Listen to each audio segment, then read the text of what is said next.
Let's do this. Let's do this. All right. I have an idea tonight, chat. I'm going to turn to page 67 of all my favorite books and read whatever's on that page, 67. Oh, gosh. Oh, gosh. Wow. Unwanted. Here we go. Jay Stringer. Hold on, let me... Okay. Page 67. Childhood SA was one of the biggest drivers of unwanted sexual behavior in adulthood. SA set men and women up for a lifetime of sexual madness. My research found the following. The sexual abuse scores of the most significant pornography users were 8 points higher compared to those who did not view pornography at all. This represents a score that is 24% higher for the most significant users over those who did not view pornography at all.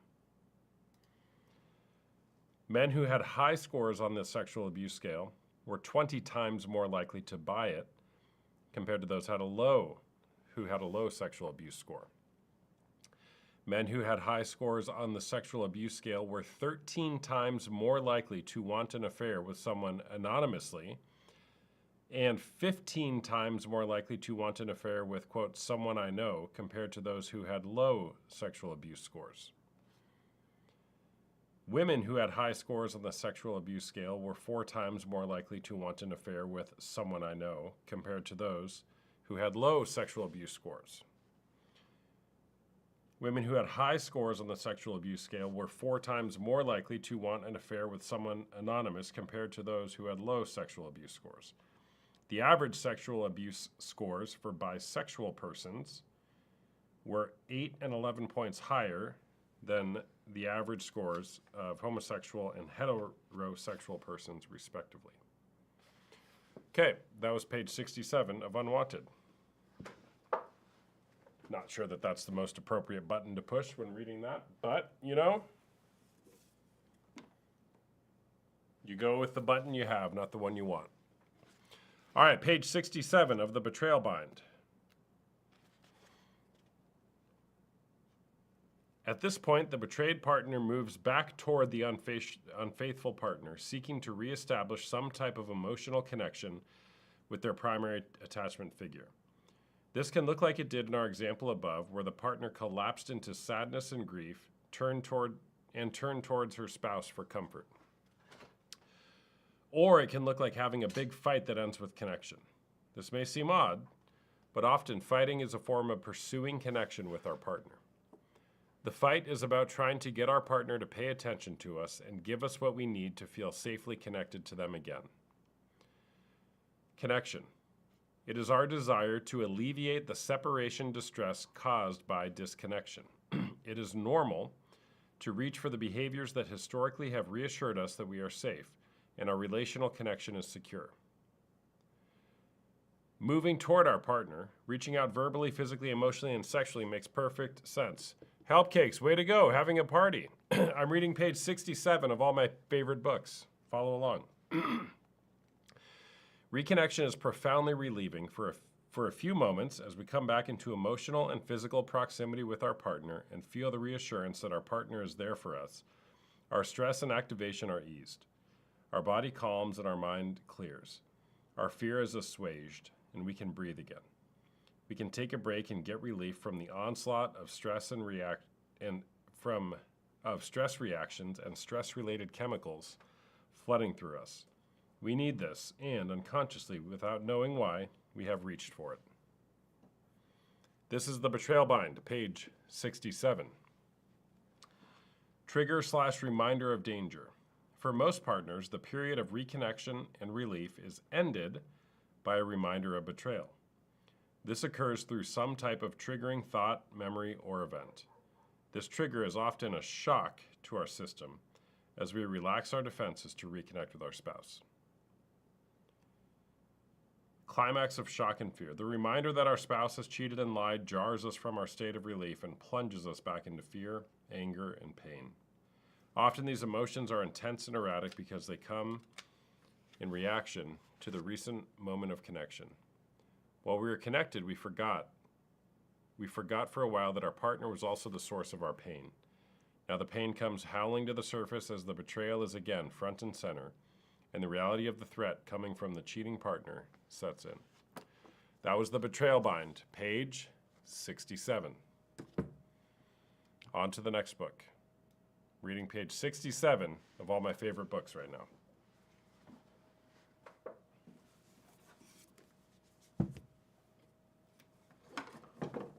Okay. Takedown, page 67.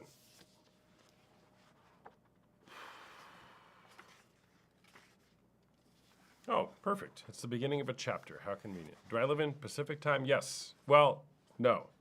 I'm in Arizona, so we're in Mountain Standard Time, which currently is the same as Pacific time. But come Sunday, we stay the same. We stay the same. We'd never change. So it's always the same time here. We never change. Daring Greatly, that's a good book. I don't have it on this shelf. I should, though. It's a good book. All right, chapter 10 on page 67 of Takedown. Playboy Mansion to Prayer Room. To be sure, I haven't always been motivated by the cause of others. To be sure, I haven't always been motivated by the cause of others. I have had my share of completely selfish ambitions. In my early 20s, my big dream was to sport a BMW convertible and drive from Malibu to Hollywood every day on the Pacific Coast Highway, make boatloads of money as an entertainment attorney, and live a glamorous, star-studded life. Why Hollywood? After years of training, my father held me back from joining Montreal's Cirque du Soleil, so I settled for performing in a local acrobatics show in Southern California, where I befriended a young exotic dancer. She was incredible at dancing, a talent that made her good at the ribbon, trampoline, and everything acrobatic. She recruited me to join her as a trampoline girl on Jimmy Kimmel's The Man Show, and I thought it sounded fun. After a few stints doing flips on a big trampoline in a bikini for a few $100s, I met more and more people in the entertainment industry. I dated producers, actors, and directors who made famous films, and was frequently being invited to premieres and parties where I mixed with, industry professionals and celebrities, even at the Playboy Mansion. That was Takedown, page 67. Like and share, people. Just getting started. Got 10 more books to go through.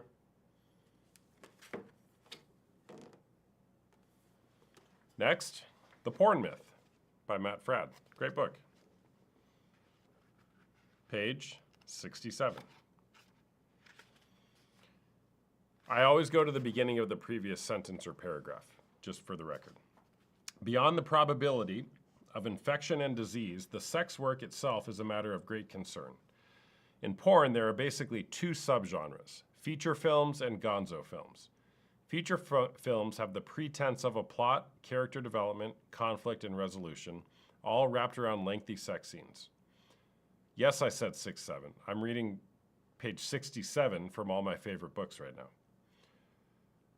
Gonzo films don't waste time with a plot. As one porn trade magazine puts it, gonzo, non-feature fare, is the overwhelmingly dominant porn genre since it's less expensive to produce than plot-oriented features, but just importantly, is the fare of choice for the solo stroking consumer who merely wants to cut to the chase, get off on the good stuff, then, if they really want to catch some acting, plot, and dialogue, pop in the latest Netflix disc. A little dated here. Can I show you the book? Sure. The Porn Myth by Matt Fradd. Says industry leader Lexington Steele, gonzo always pushes the envelope.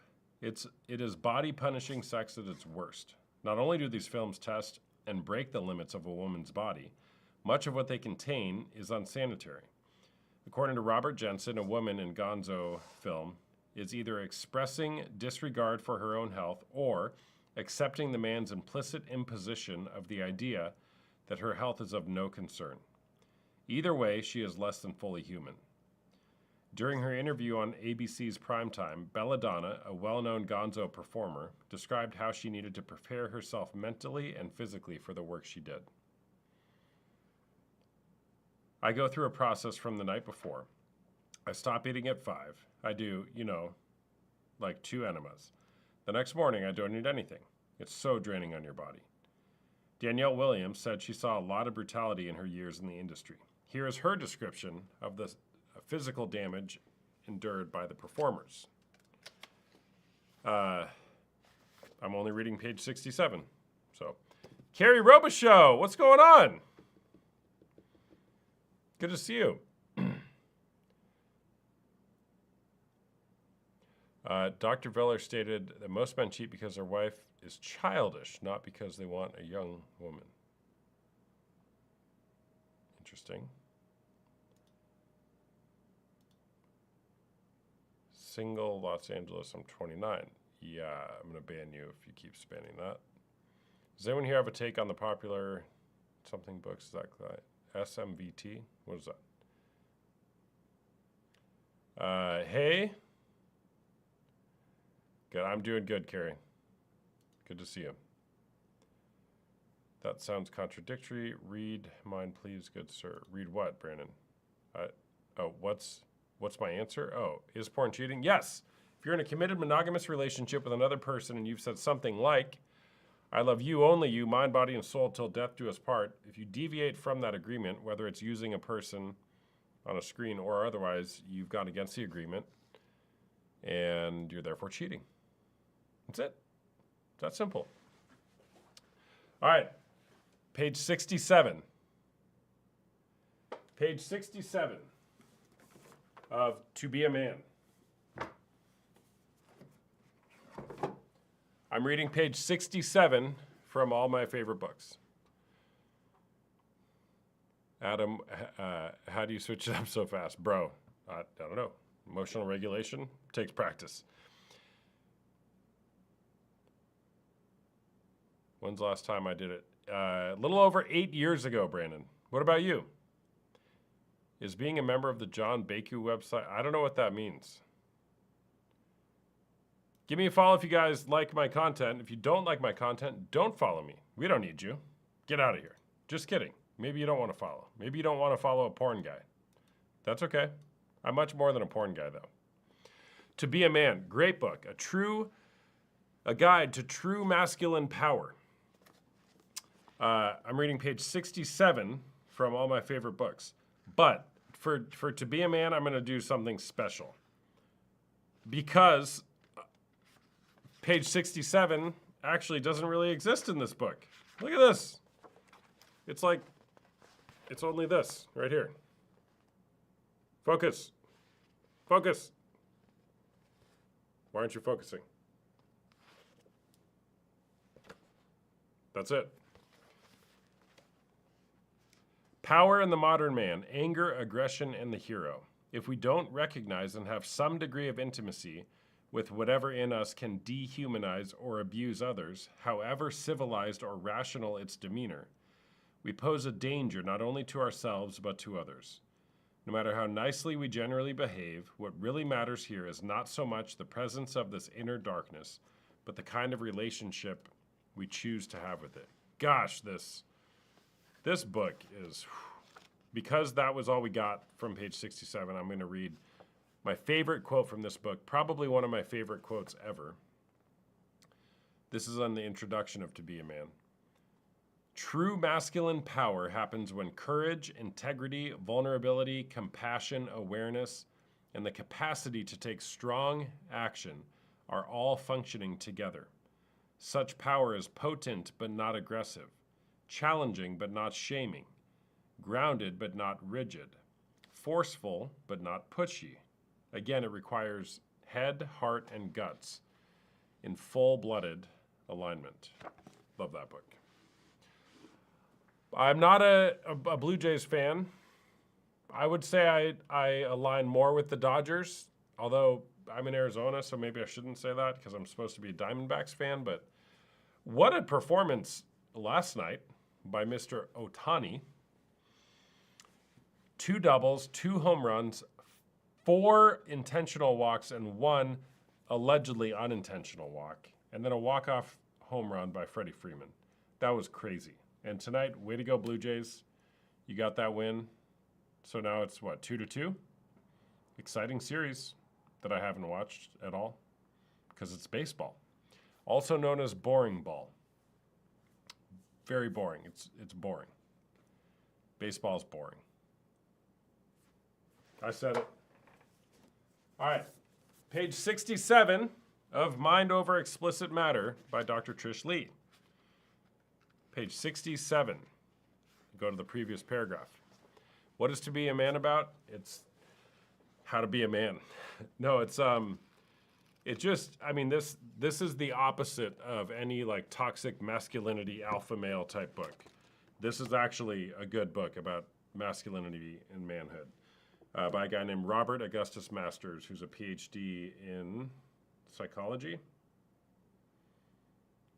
He's a good one. Golf is worse. I agree. Golf is definitely worse. All right, page 67, Mind Over Explicit Matter. Flight mode, when used chronically, can be equally exhausting. Overthinking, overdoing, and overworking to avoid feelings of fear. They're talking about fight, flight, freeze, or fawn. People in flight tend to be constantly on the go and micromanage details to create safety. Guilty. Rushing around to offset anxiety is a flight response that can look like overachieving. Heightened anxiety due to addiction can perpetuate the flight response. Constant fleeing can also result in sporadic freeze episodes to provide a reprieve. Labels in the mental health realm that encompass flight stress responses include OCD, bipolar, ADHD, and mood disorders. Freeze is the equivalent of an animal playing dead upon the threat for survival. It helps a person avoid conflict and fear by putting off the inevitable for a while, or indefinitely if you stay stuck.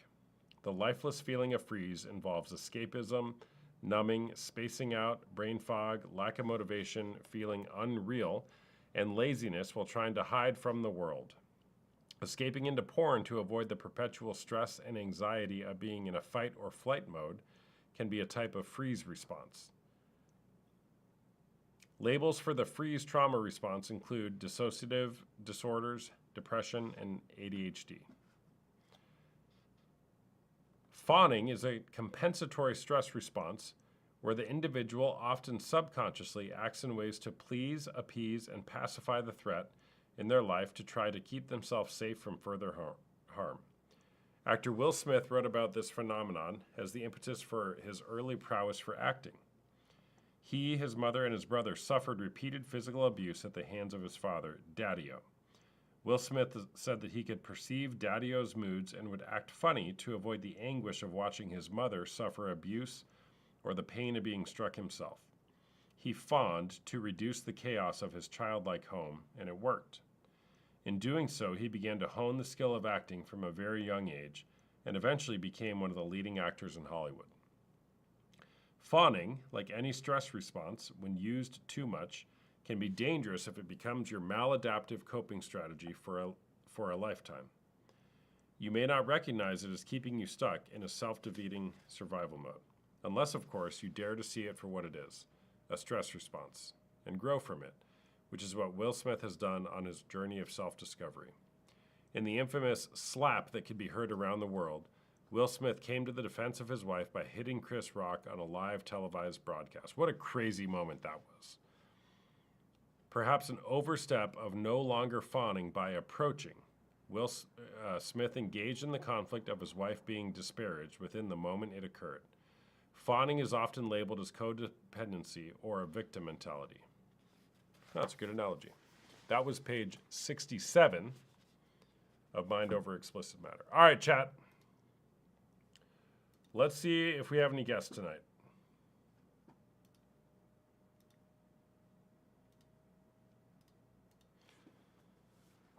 All right.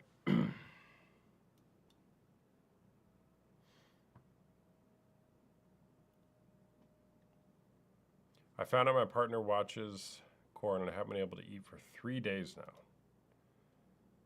Erica, got to get you a sandwich. Sorry to hear that. What did you find out?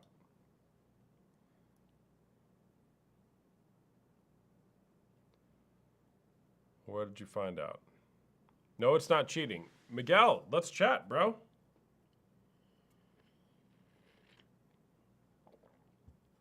Let's chat. Let's chat it up. All right, is porn cheating? That's the question. That's always the question. At least that I have tonight. I personally don't watch porn, though. Okay. Do I think it's cheating? I think if you're in a committed monogamous relationship with another person, and you've said something like, I love you, only you, mind, body, and soul, till death do us part, if you deviate from that commitment, whether it's using a person on a screen or otherwise, I think you've gone against the agreement and you're therefore cheating. Found out my husband was watching. We talked about it with our pastor in our faith. It is. Oh, yeah, that's good. All right, so I'm going to read another page 67 out of a book.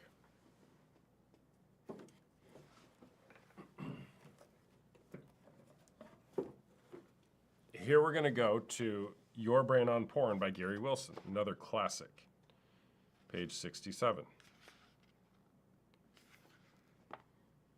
This ancient reward circuitry compels you to do things that further your survival and pass on your genes. At the top of our human reward list are food, sex, love, friendship, and novelty. These are called natural rewards as contrasted with addictive chemicals, which can hijack the same circuitry. The evolutionary purpose of dopamine is to motivate you to do what serves your genes. The bigger the squirt, the more you want or even crave something. No dopamine and you just ignore it. High-calorie chocolate cake and ice cream? A big blast. Celery? Not so much. Yeah, who wants more celery? Yeah, I know it's on, Mama Rubs. Dopamine surges are the barometer by which you determine the potential value of any experience. They tell you what to approach or avoid and where to put your attention. Further, dopamine tells you what to remember by helping to rewire your brain via new or stronger nerve connections. I'm going to turn it off. Sexual stimulation and orgasm add up to the biggest natural blast of dopamine and opioids available to your reward system. Although dopamine is sometimes referred to as the pleasure molecule, it is actually about seeking and searching for pleasure, not pleasure itself. Thus, dopamine rises with anticipation. It's your motivation and drive to pursue potential pleasure or long-term goals. It works in the synapses of nerve cells by attaching to receptors to stimulate electrical impulses as pictured on the next page. We're not going to the next page, though, because we're only reading page 67 of all my favorite books. I only have porn books, that's all. Well, brain science books, too, but same thing. Hey there, what's going on?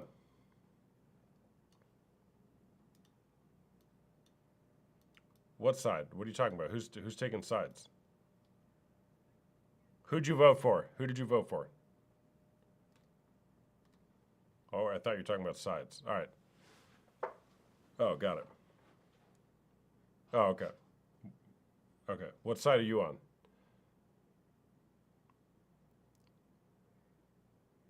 Oh, got it. I think it's cheating.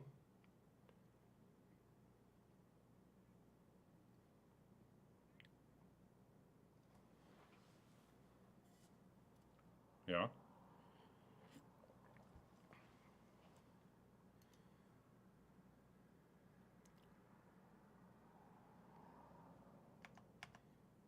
I'll debate. What do you want to debate about? Oh.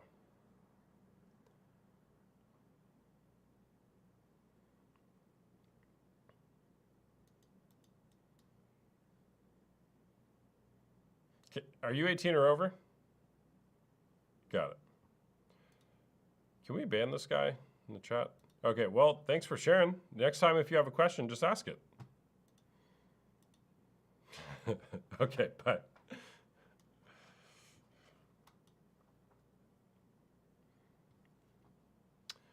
All right, let's go, chat. Gotta be careful with these buttons. Hey there, what's going on?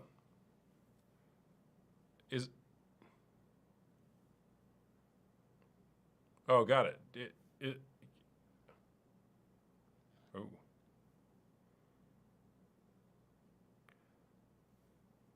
yeah. Are you 18 or over? Got it. All right. That sucks. I'm sorry to hear that.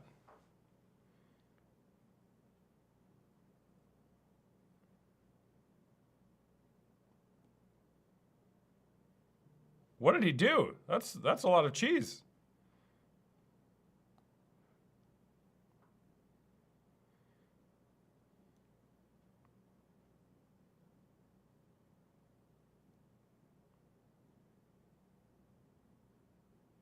Yeah, totally.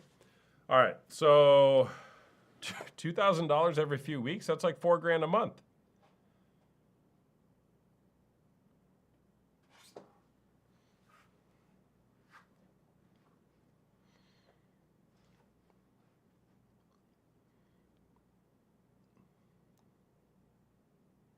Yeah, that sucks. If you want to know what's important to somebody, look at the bank account and look at where they spend their time. You will very quickly find what is important to a person.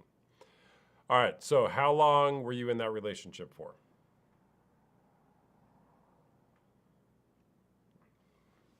Okay. And and then what happened? You found out he was spending all this money on OF or whatever, and what'd you do?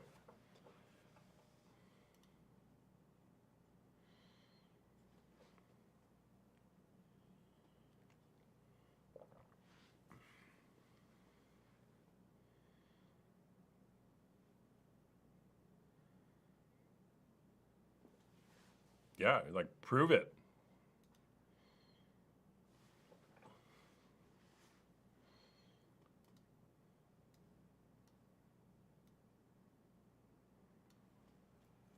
Mm-hmm. Yeah. What a man loves, he protects.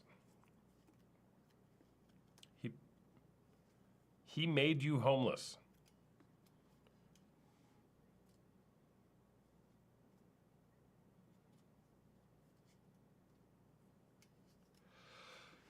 Wow.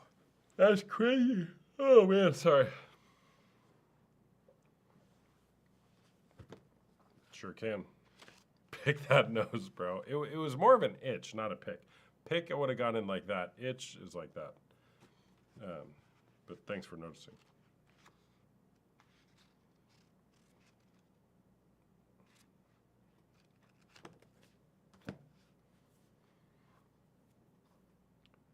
Yeah, totally.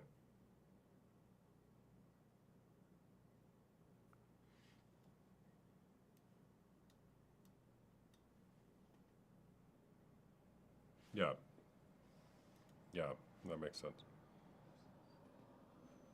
We are raising awareness. Don't read the comments. Comments are not helpful. Yeah. All right. Well, I'm sorry you went through that. That's hard. Oh, it's fine. Yeah, everything's fine. No problem.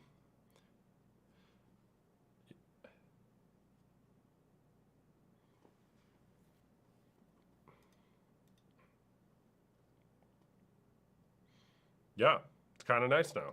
Look at you. Well done. Thanks for sharing. You too. Bye bye.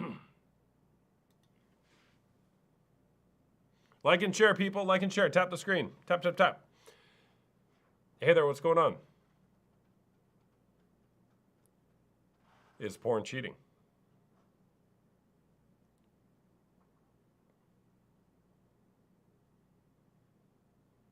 Got it. Got it. Do you watch porn? You do? How often?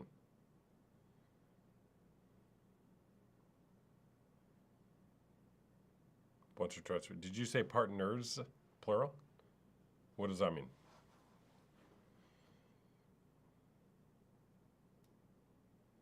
You have a girlfriend and two boyfriends. So if you watch it once or twice a week, someone's left out. Oh, sorry, I shouldn't have assumed. Okay.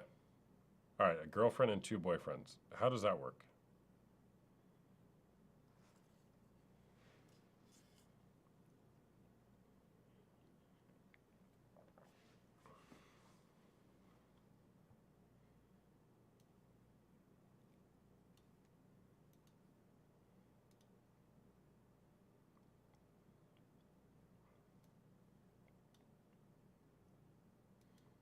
Got it. So is it a, are you guys, is it like an open relationship? Are you polyamorous or, yeah, okay.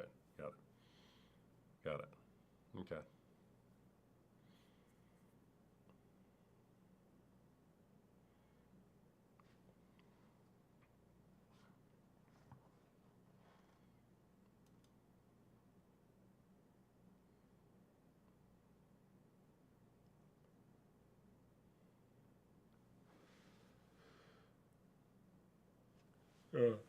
Excuse me. I'm very yawny tonight. Um,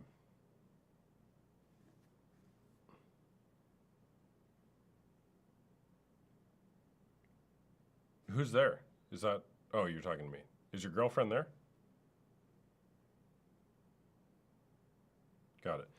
Do your two boyfriends count as her boyfriends or those are just yours?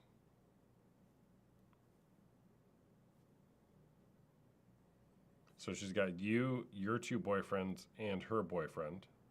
Are there any others? And another woman. Are you dating any other women? No. Got it. Got it.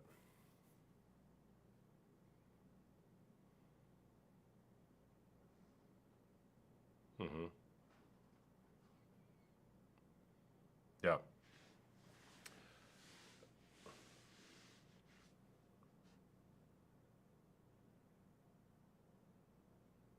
Mm-hmm.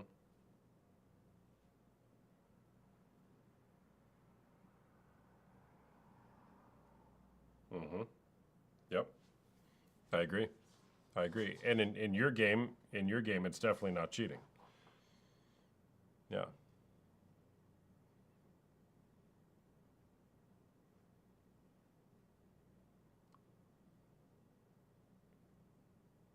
Yeah. 100%. You got a half dozen people to be concerned about in your relationship.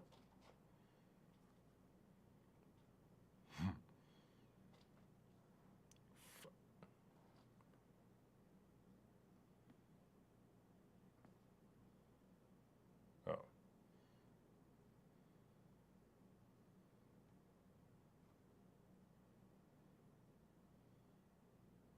Got it.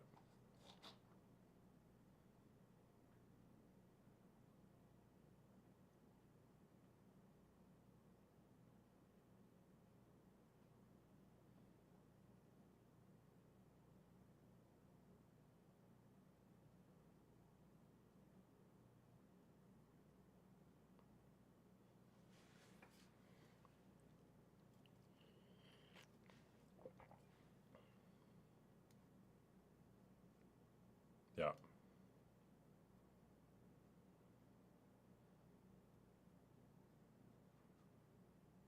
Yeah, I got it. I got it. Yeah, there's a lot to keep track of there. All right, man. Thanks for sharing.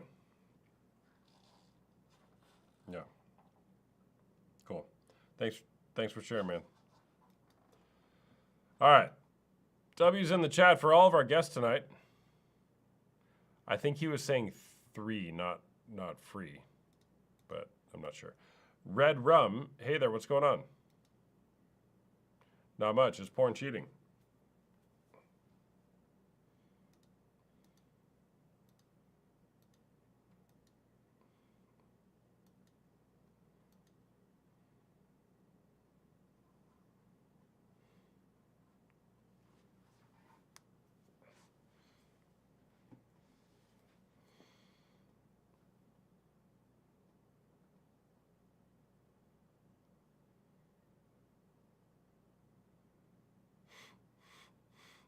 Cranking your hog. All right. Do you watch porn? Yeah. Are you in a relationship? Got it. How often do you crank your hog?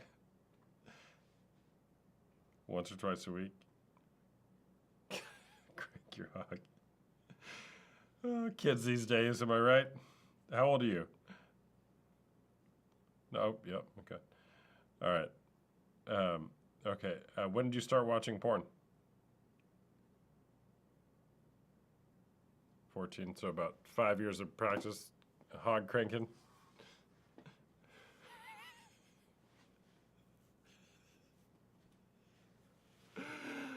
Ah.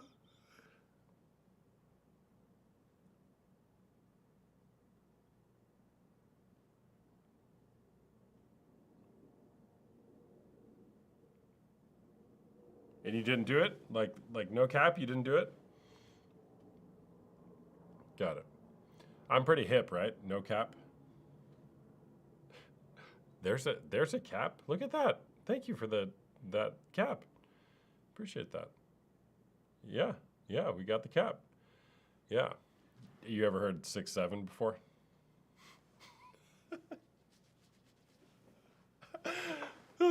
Oh man, dude, has anybody ever told you have a really interesting laugh?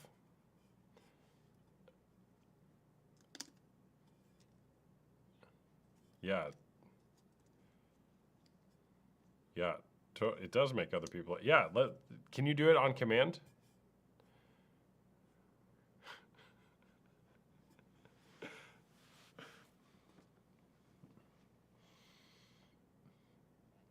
Yeah, I'm happier too just listening to you.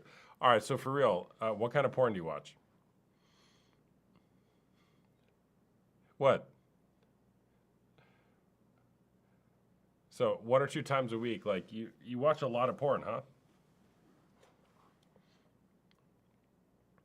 Average amount. Got it. Why do you think you watch it?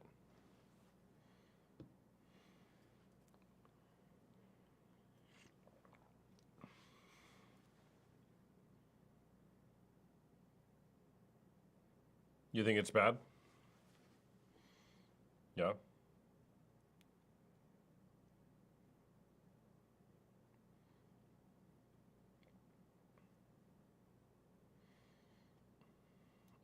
Totally. Absolutely. So why don't you quit? How about today? Yeah. Make today your last day. Deal? Is that a promise?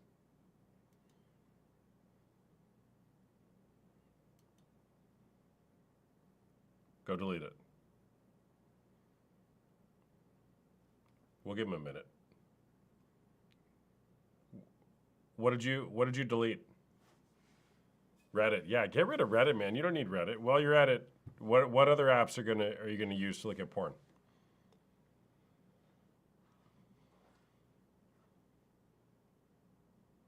Okay, so what are you gonna do? What are you gonna do when you get tempted or you have an urge to go to Reddit and re-download it and look at porn? Will you DM me?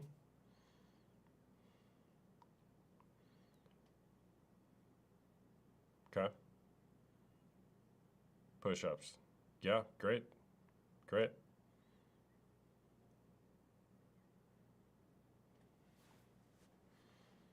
Great, man. Just send me a DM. Be like, hey, I'm tempted right now to go to Reddit and watch porn. And I'll be like, bro, don't do it. Don't do it. And then laugh, and then we'll just all giggle together, and life will be better.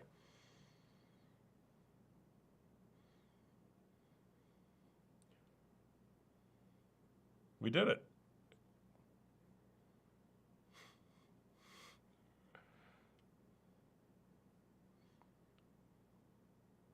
Yeah, you just quit porn in 5 minutes.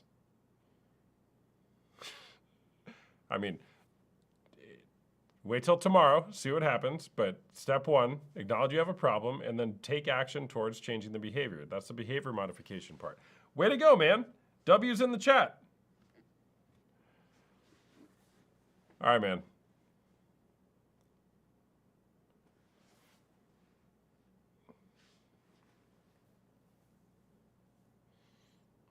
No gain. Nope, not at all. All right, man, you got it. Thanks for sharing. See ya. Oh, that was amazing. That was amazing. That was amazing. That was amazing. Can any guy in here answer my question? Why do boys watch it while being in a relationship? All right, Jaden. Typically, there's some sort of pain going on inside of their heart, usually related to some sort of trauma that they experienced. And that pain is causing them to want to avoid what's actually going on in their life, and then they turn to maladaptive coping strategies such as pornography to feel a momentary relief from the pain, which pornography is very effective at helping relieve pain, but just for about a second. And then you go and you feel worse, you feel shame and all that. All right, can you give me a brief description of what I said with that guy? Got here late. He wanted to quit porn, and in like 5 minutes, we walked him through how to do it, and he's going to do it. And if he gets tempted, he's going to DM me. But he's not going to, because he has a cool laugh. Like and share, people. Like and share. Tap the screen. Thank you. My boyfriend just told me it's because he thinks I'm cheating and texting other guys. Hey there, what's going on? Maddie? Not much. Is porn cheating?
Yeah. Yeah. Yeah, wow, that's a lot. That's a lot. Great job surviving through all of that. Yeah. Yeah. Wow.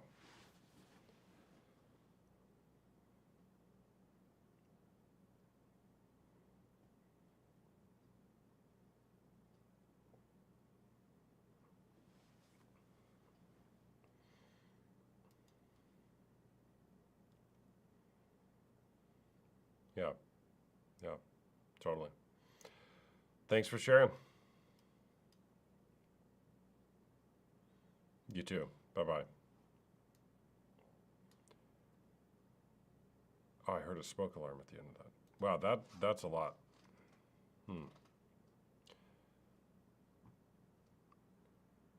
Are most of the people you coach men or women? My groups, the men's groups are larger than the women's groups.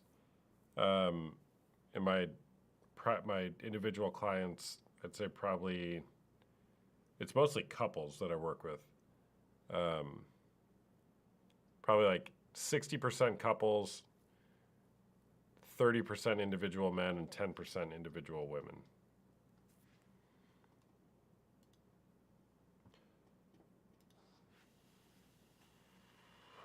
Couples were, well, usually one of them was a porn addict, and it's usually the man.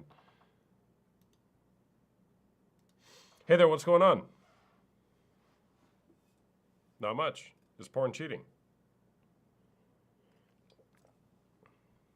Yes and no. A double answer. 2-for-1 special. Buy one, get one free. All right, tell me more.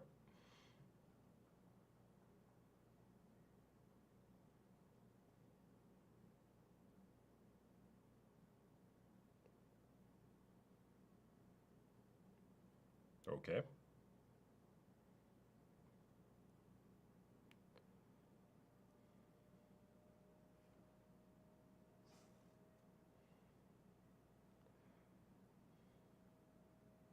Okay. Can I ask you a question? Are you sober right now? Sorry if that's insensitive. Okay. All right. Your speech is very slow, which is fine, but I just want to know if you're all there. Okay, no problem. If you weren't, I just wouldn't want to continue the conversation. All right. Yeah. Okay. All right. So yes and no. Do you watch porn? You do. Okay. Got it. Why do you do that?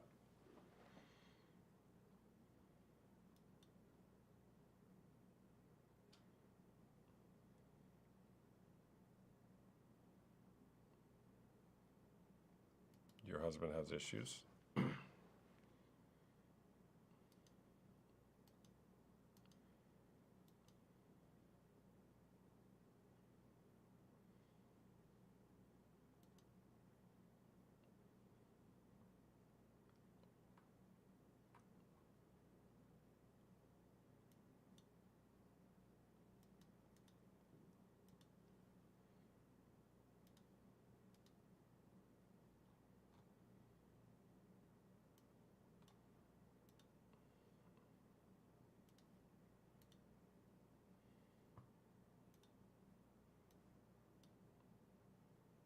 Mm-hmm.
Mm-hmm.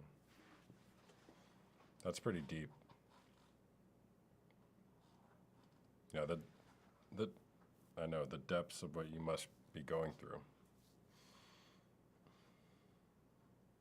Mm-hmm.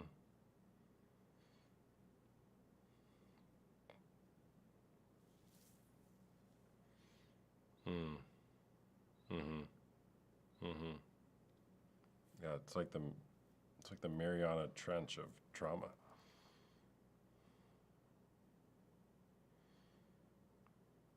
Thank you for sharing.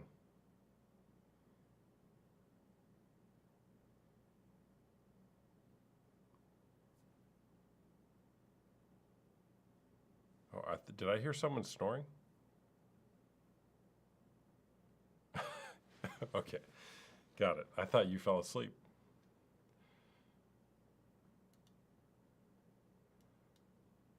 Got it. Okay. They're really in a deep sleep right now, aren't they?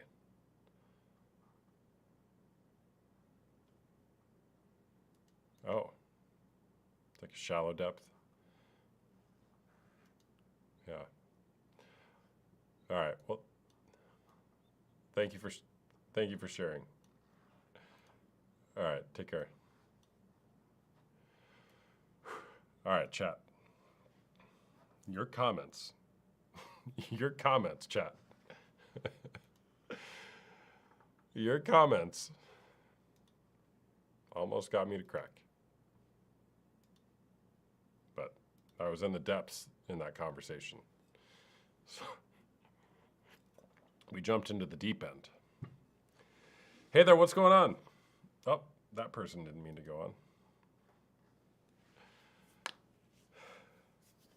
It was deep and wide. Hey there, what's going on?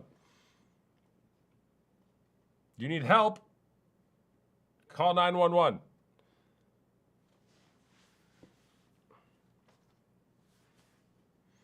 Are you 18 or over? Okay, did you just create this account to talk to me? Okay. All right, so you need help. I don't know that I can help you. You can't. You can't get him help. You can't. You can't. You can't. You can't. You can't. You can't. He has to decide he wants help. That's it.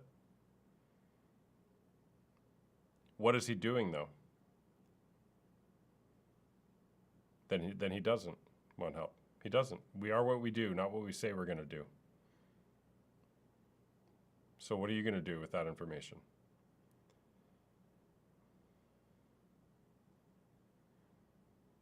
Why is it so hard?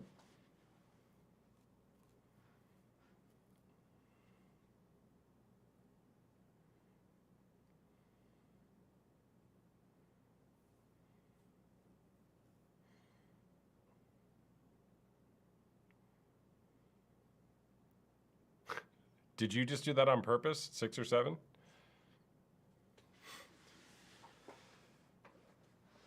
Yeah.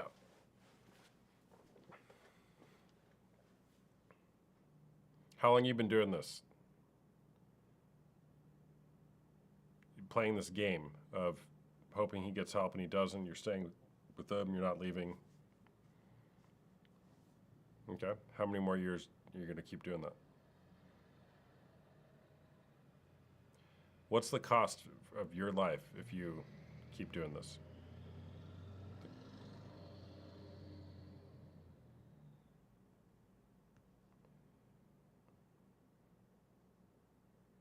Okay.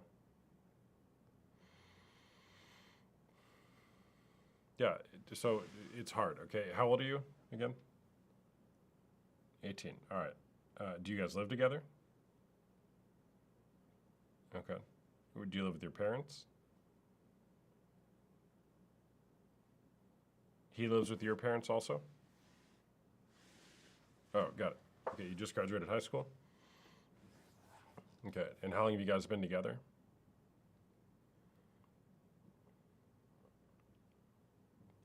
Okay. Okay. And he watches porn, and you don't like it, and you want him to get help.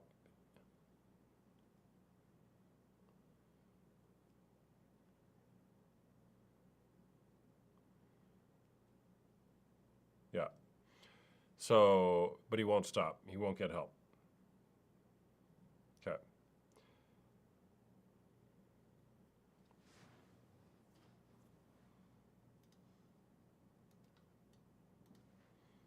Yeah. So here's the thing.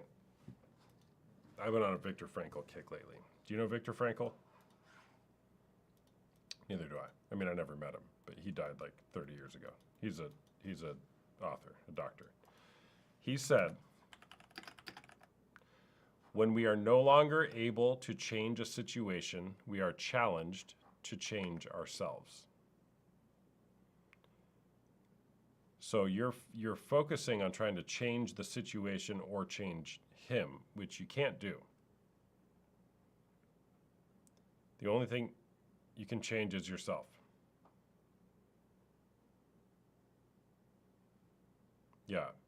Yeah. And what are you afraid of if you were to accept that?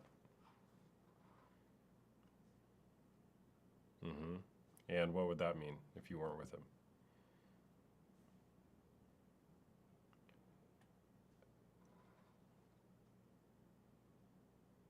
Mm-hmm. What would you lose? You would lose yourself if you're not with him.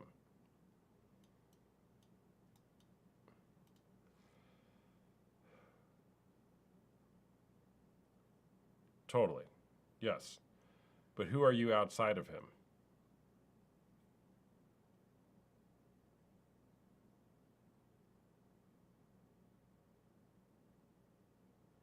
Hmm. Yeah, that's a problem. When we make our whole life about somebody else, we lose ourselves in the process. And so the invitation is, how can you come back to yourself?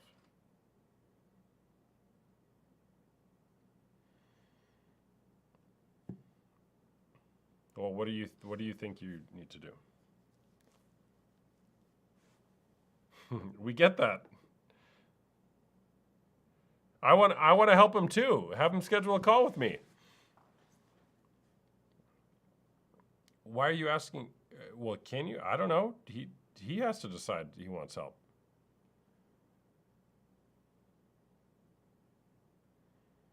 Well, you can use the link in my bio and schedule a call. It costs, I think, $50 right now. He's got to do it. Do not do it for him. Say, if you want help, I found this dude on the internet yapping his mouth about porn. Maybe he can help. And you know what the first question is that I'm going to ask him when I talk to him? I'm going to say, do you want to stop watching porn? And if he says no, I'll be like, all right, nice chatting with you, man. Go be honest with her. And if because I can't make him want to stop. If he does, that's a whole nother conversation.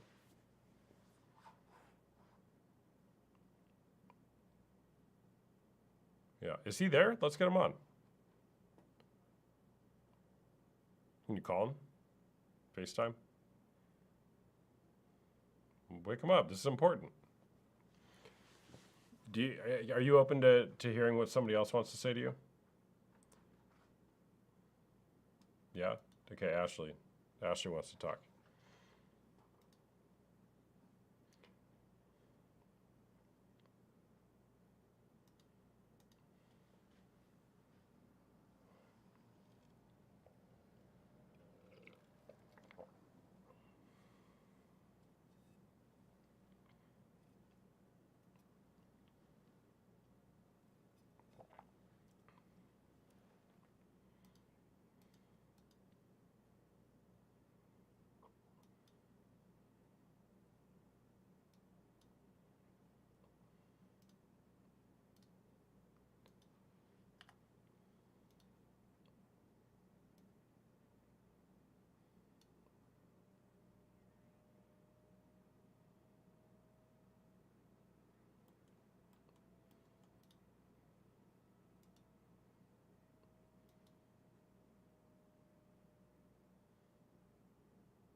Yeah. All right. So, random, is any of what you're hearing from us new information to you? Mm-hmm. So you're avoiding doing the hard thing that you know you need to do. And by the way, I don't know that that is leaving him, but taking a stand for yourself. It's either hey, dude, this has to change. We got to do something different here. You got to get help. Or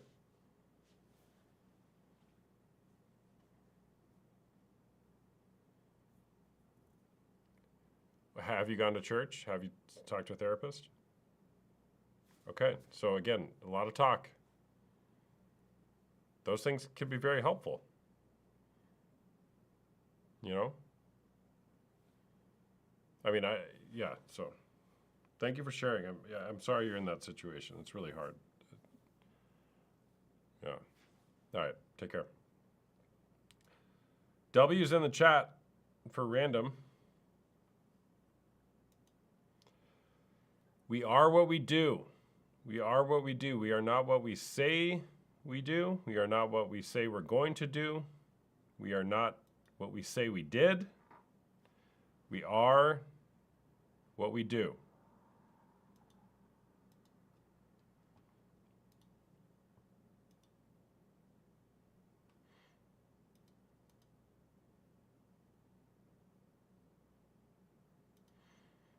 Hey there, what's going on?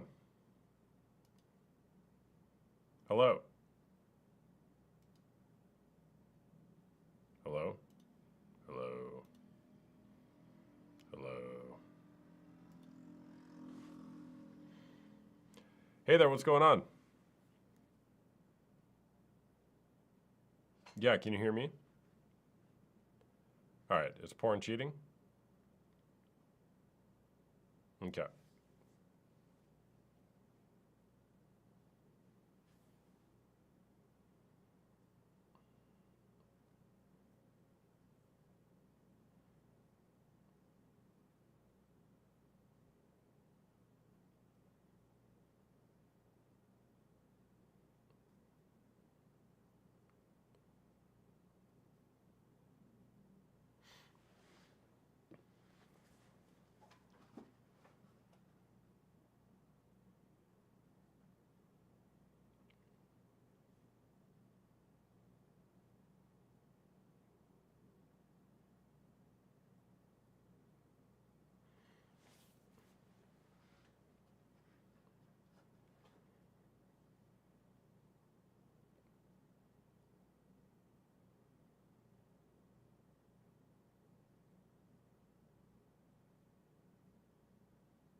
How did he get scammed? He got sextorted? Yeah.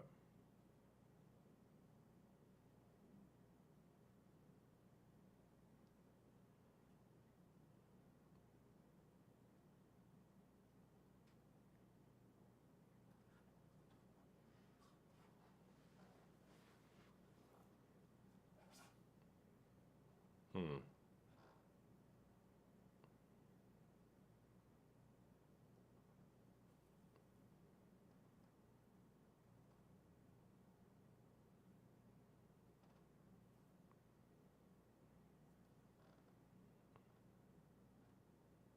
Hmm.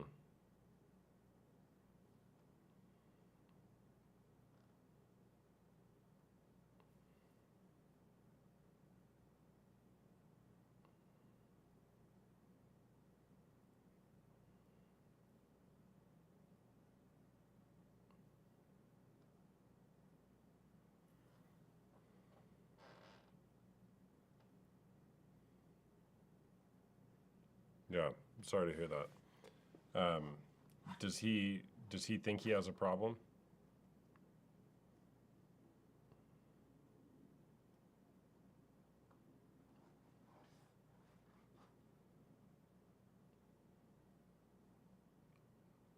Hmm.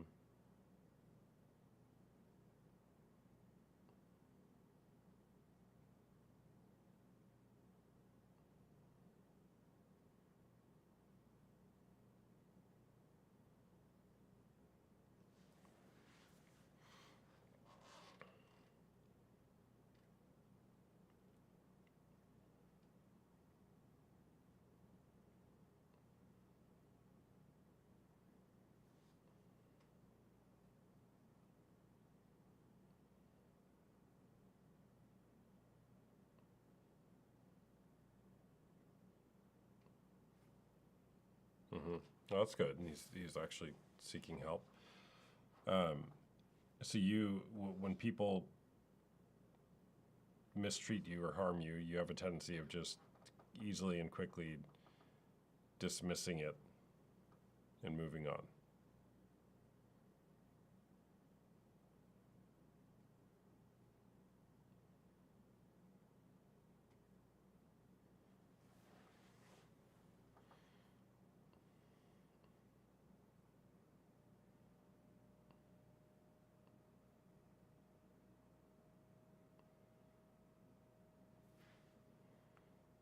Mm-hmm.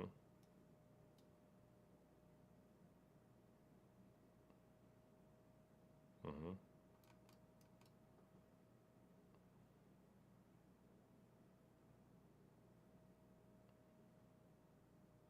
Yeah. Yeah, I mean, there's something beautiful about that, uh, obviously, and you can get taken advantage of um, if you're people treat us like how we train them to treat us, right? So if people are mistreating you, and then you're like, oh, okay, if the orientation is like, oh, no problem, like that can be taken advantage of, as you know.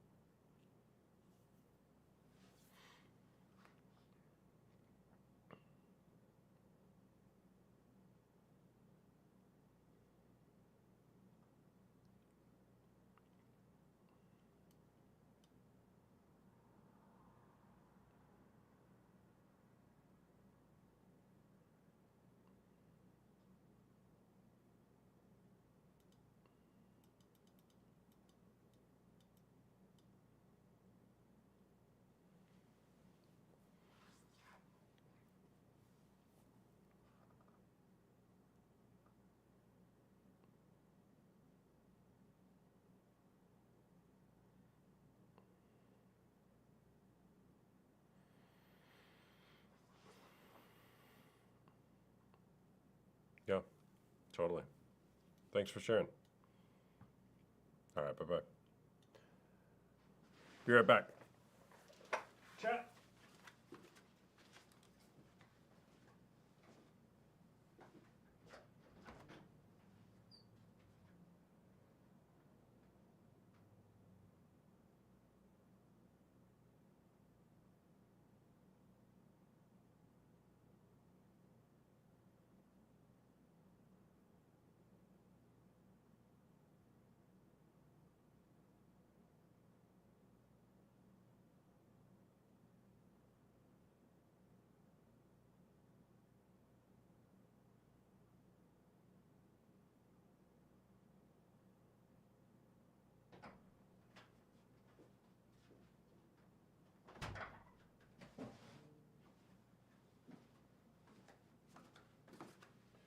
All right.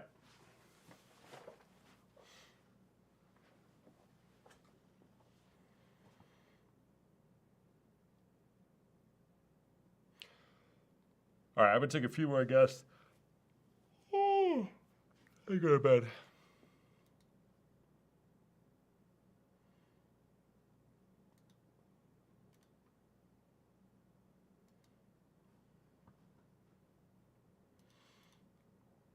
So here we go. I think I want to come up with a new question or set of questions. What do you guys think I should have as my prompt instead of, not, I mean, we'll switch it up, but instead of is porn cheating? Hey there, what's going on? Oh, that guy accidentally clicked. I'm thinking like, just simple, is porn harmful? Or how has porn harmed you? Have you been betrayed by porn?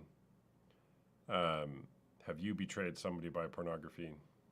I don't know. What do you guys think? Help Cakes? Help Cakes can solve this for me. Hey, what's going on, Help Cakes? Oh, hey, how's it going? Yeah? Good job. Yeah, is she there? Okay. Hey, how's it going, Helpcake's wife? Good. So he quit an hour ago?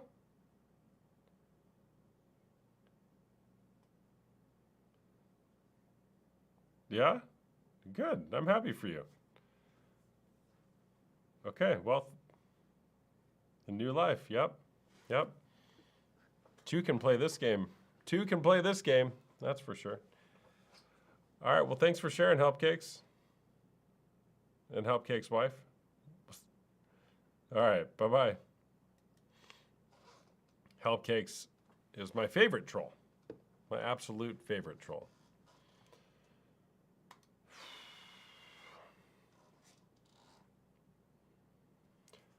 The True Rick. What's going on? Hello.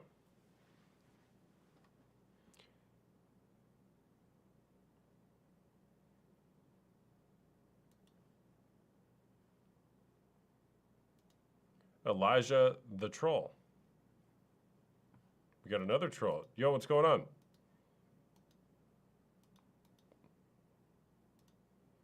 Nope. Nope. Not going to teach you that.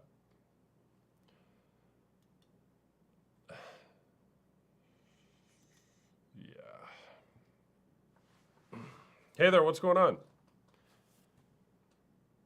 Good. Is this John from the other night? What's up, man? Dropping in.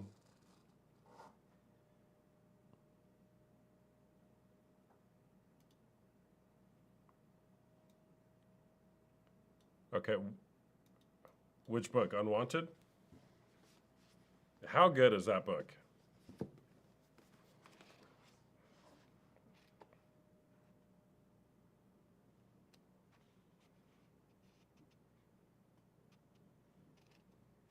Mm-hmm. Mm-hmm.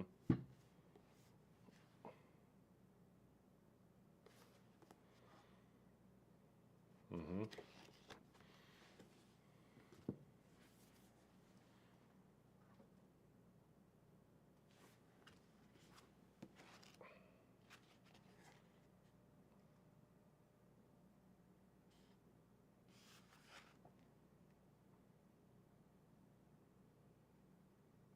Mm-hmm. Mm-hmm. Yeah.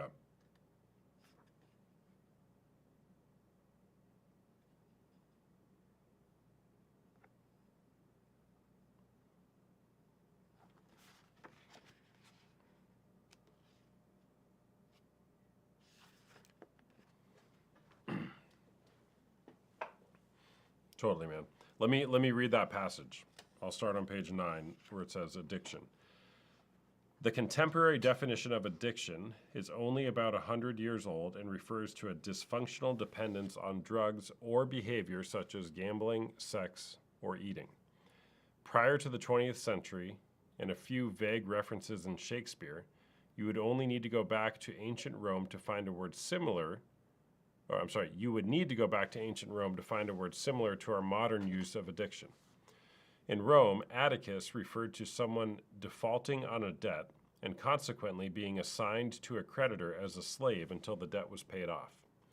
The usage is ominous, and in my counseling work, men and women struggling with unwanted sexual behavior often use strikingly similar language to refer to their behavior. No matter how much I want to be free of it, nothing works. I'm enslaved to it until I die. The tragedy is that their lives bear this out as they forfeit money, reputation, and ultimately the stunning beauty of their lives to unwanted sexual behavior. World-renowned addiction expert Dr. Gabor Mate wrote, "Emotional isolation, powerlessness, and stress are exactly the conditions that promote the neurobiology of addiction. In one of the greatest insights into this reality came from a study of Vietnam soldiers who became addicted to heroin during their deployment. When the soldiers left the horrors of combat and arrived safely in the United States, 95% of them stopped their addiction. The results suggested to researchers that the addiction did not arise from the heroin itself, but from the needs of the men who used the drug. If you want to understand why you are addicted to something, you have to understand the conditions that keep your addiction in place. Although the study of addiction can teach us a lot, it is not without its limitations. In the treatment of sexual addiction, the premise is that addictions exist because the addiction has negative core beliefs about him or herself. These negative beliefs then set the addict up to remedy the pain through the pleasure found in sexual behavior. Therefore, addiction is primarily a form of medicating oneself. There is much to affirm in this idea, but it overlooks something significant. Addicts know that indulging in their unwanted sexual behavior will result in self-contempt every time. In my view, our self-contempt is not a byproduct of unwanted sexual behavior. It is the very aim of it. Through this lens, unwanted sexual behavior is not primarily an attempt to remedy or self-soothe the pain of a wounded child. It is attempting to reenact the formative stories of trauma, abuse, and shame that convinced us we were unwanted to begin with. In other words, we are not addicted primarily to sex or even a disordered intimacy. Instead, we are bonded to feelings of shame and judgment. In this way, unwanted sexual behavior is not seeking medication, but rather a familiar poison to deaden our imagination that something could change for the better. As one songwriter wrote, every gambler knows that to lose is what you're really there for. In order to heal from our unwanted sexual behavior, we need to address both the biological and situational factors that keep our struggle in place. The neurochemicals of sex bring pleasure to our bodies that is even capable of hijacking our motivation and attention. But we also know that sexual behavior does not exist in a neurochemical silo. Sexual arousal is influenced by the relational wounds and present-day difficulties that mark our lives. The insights of nature and nurture are not opposed to one another. They are essential angles for seeing the complex diamond of human behavior. Oh, it's so good. It's so good.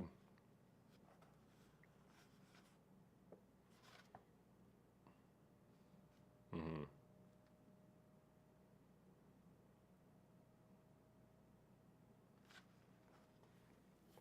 Mm-hmm. Yeah, every gambler knows that to lose is what you're really there for. That'll get you. All right, oh, go ahead. No, you go ahead. Oh, I was just gonna say, like, so what else is going on for you?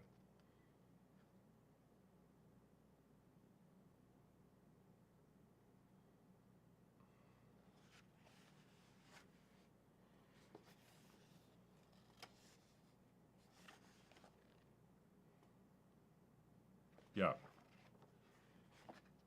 Mm-hmm.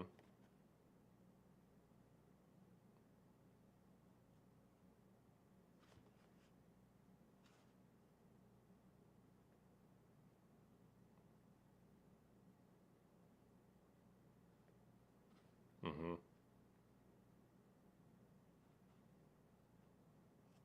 Mm.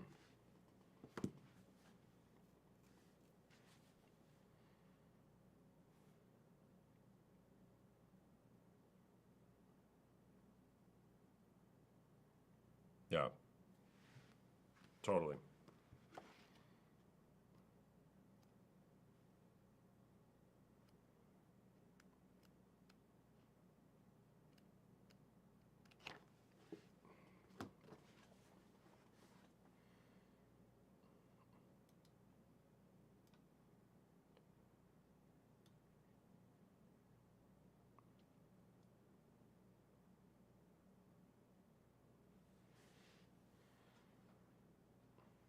Mm-hmm. Yeah. Yeah. Man, you're really working through a lot. And sex is a beautiful thing. And pornography poisons our brain into perverting sex.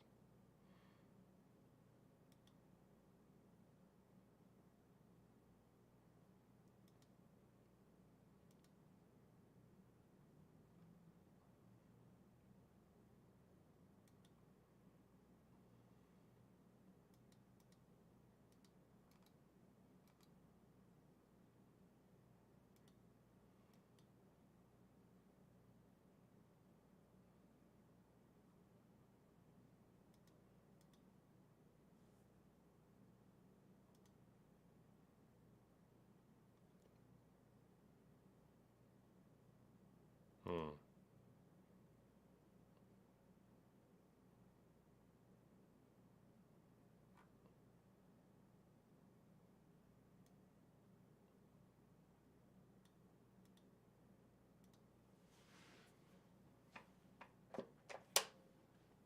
Mm-hmm.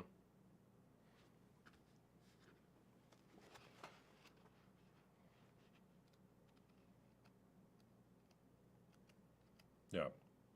Well, as you continue reading it, man, particularly around chapter 3, 4, and 5, buckle up.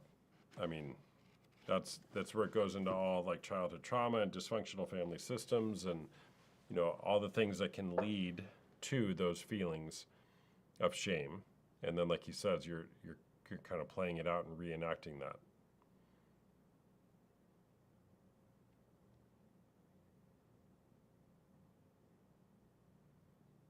My name's Austin.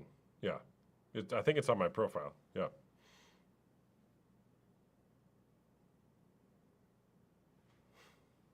Mm-hmm.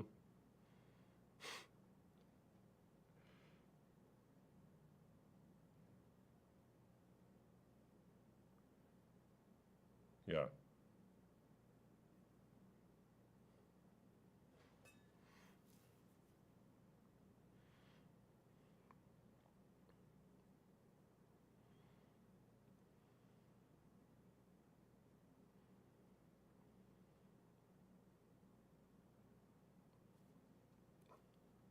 Mm-hmm. You're making her job easy.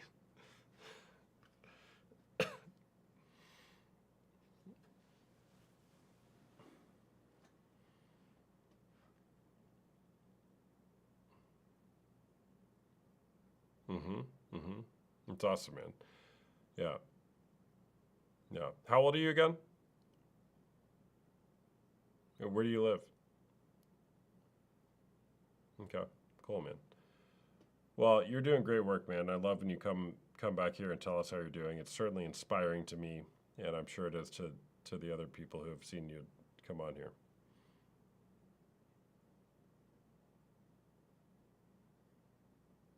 Yeah. Yeah. Yeah, man. Yeah. You got it, man. So it's Unwanted by Jay Stringer. He's actually got another book coming out in March. You can pre-order. It's called Desire, and I am so excited for that book.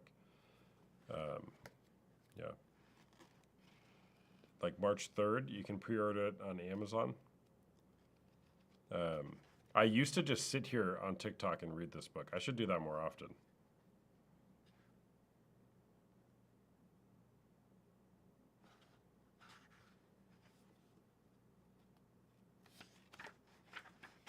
Hmm. Yeah, it's we can learn one of two ways: by reading or doing, and reading is a lot more efficient. So, thanks for sharing, man. All right, you too. See ya. All right, I'm gonna wind this down. What's my biggest advice to stop watching porn? Read Unwanted. It's a great book. All right, I'm gonna get off here, guys. My name is Austin Hamilton. I'm a coach. I do one-on-one coaching as well as group coaching, both for men who may be struggling with unwanted sexual behavior as well as women who are dealing with partner betrayal trauma. If you're interested in learning more about my groups or my one-on-one coaching, you can go to the link in my bio and schedule a call with me if you'd like to chat or join one of my groups. But you're worth it. You are worth it. Read mine real quick, please. What did you say, Brandon? So the real question is, did you used to have an addiction? I watched pornography from about age 12 to age 32. And in my case, it escalated into physical cheating on my wife. We're still married, same person. We've been married about 14 years, which is awesome. And I'm 40 years old now, and I never thought that I would be able to stop. But when my life came crashing down when I was 32 years old, I was like, there's got to be a better way. There's got to be a better way. And there was. There was a better way. A life of meaning and purpose is a better way, because a man without a purpose or vision in life distracts himself with pleasure. That's what the theme of the men's group was tonight and will be tomorrow. Good old Viktor Frankl. Great being with you all tonight. Make it a great day or not. The choice is always yours. We'll see you next time. Bye-bye.